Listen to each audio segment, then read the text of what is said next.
So we'll come back to surveys in a moment here.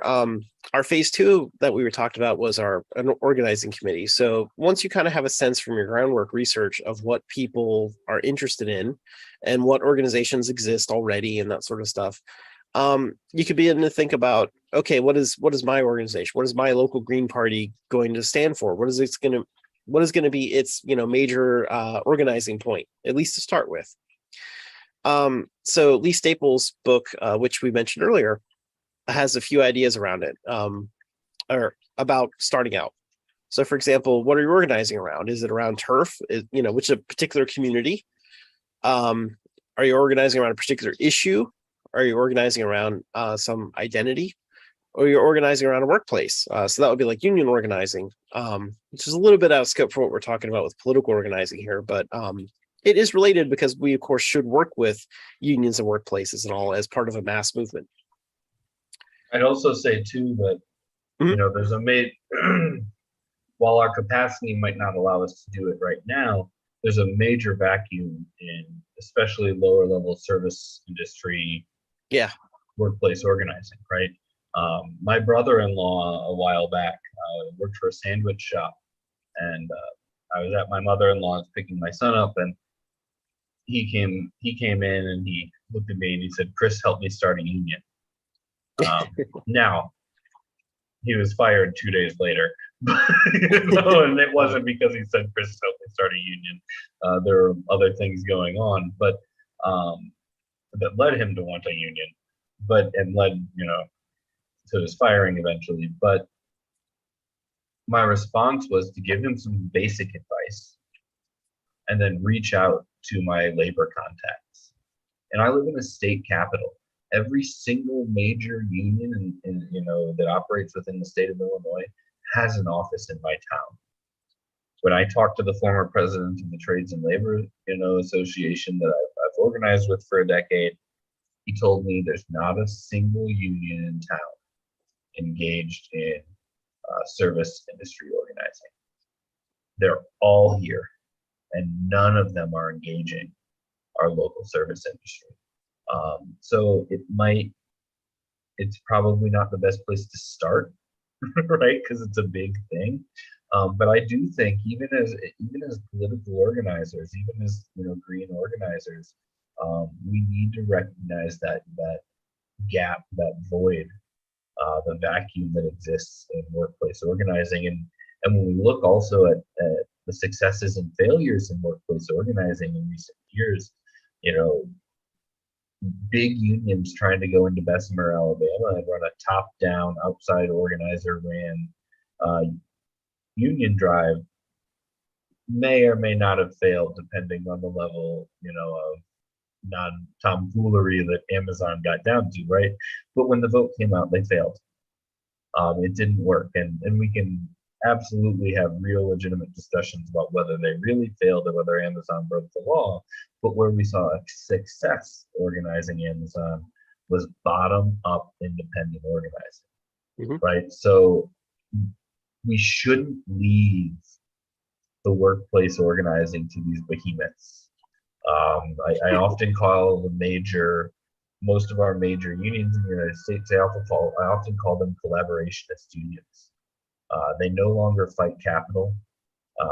They've kind of forgotten what their purpose was, and it's led to a major degradation of unions in the United States. And it's not every union, and it's certainly not all the membership, but they've gotten a very top. Many of the major national unions have become very top down and top heavy. They're more worried about colas than organizing in the workplace. So I think because of that, we should see the vacuum, and we should also be wary of leaving it to people that have to organizations that have a fundamentally different viewpoint, in terms of what we're trying to build and how we should do this work. Yeah, for sure. When we talk about unions and workplace organizing here, we're for sure talking about, a radical, anti-capitalist, eco-socialist sort of organizing.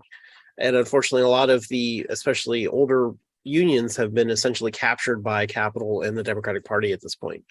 So I think it is important for us to support workplace organizing through our green parties. But political organizing is also more than just workplaces. So depending on what you want to focus, it might depend a little bit on your community and what your community needs are. And that's setting your initial goals here, which at the bottom, the best way to think about what your goals are is to think about sentences in the form who wants what from whom and how can we accomplish it. And if you kind of if you make sure that all your goals are in that format, that'll help you very clearly decide what your goals are and how you're going to actually get to it, right? If you can't put it in that format, I should say, then that might be too abstract of a goal, right? You want to make sure it's something very concrete that you can put in this format so that you know how to start working toward accomplishing it.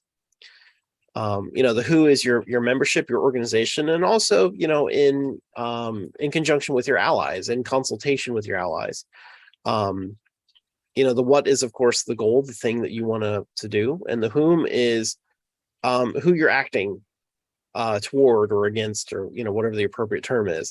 It could be individuals, it could be like elected officials, or whatever, or it could just be institutions in general, that we might want to replace certain institutions with other ones. Maybe there's some nonprofit or something that's not doing what we want, and we want to create a new nonprofit that's actually going to do the thing that we want and be grassroots democratic and accountable and all this stuff. So think of your goals in terms of the structure, and it'll help you decide on good concrete goals that you can actually start working on. And it'll also, once you know who can affect change, that'll tell you what kind of tactics, what kind of escalations work, right? Yes. If getting a law passed by your city council and getting a policy changed by Ameren are totally different tactically, right? Enough negative PR pressure on a corporation, a CEO unilaterally can change a policy. Right. Whereas if you're talking about passing a law, or passing a measure in your city council, now we're talking about whipping votes, counting votes, making talking to the people and making sure you're gonna cross that threshold. So you definitely want to make sure knowing who you're gonna ask. We can really change things. A related experience I had was that when I worked for the community organization that I worked for, we were doing a community cleanup in one of our neighborhoods, called the Park District. They said, cool, we'll drop a trailer full of chainsaws and bags, and grabbers and gloves and everything, lawnmowers, everything you would need to clean up around this park and the alleys. We'll have it there in the morning. What time do you want it unlocked? What time do you want us to come back and lock it? Park District was amazing, right? So we were ready to go. We told the community that we're going to do it. We've got the resources we need to actually achieve it. So we called Public Works and we said, hey, we're cleaning up the alleys for you because it's your job and you don't do it. Where do we put the trash? And they basically said, that's your problem. So that led to, us trying to get them to change their mind, which didn't work. The head of Public Works never bent, no matter how many times I called and emailed him and pushed.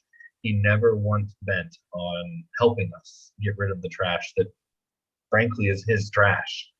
These were neighborhoods in working class parts of the town that he didn't have the budget to actually do the work in and serve.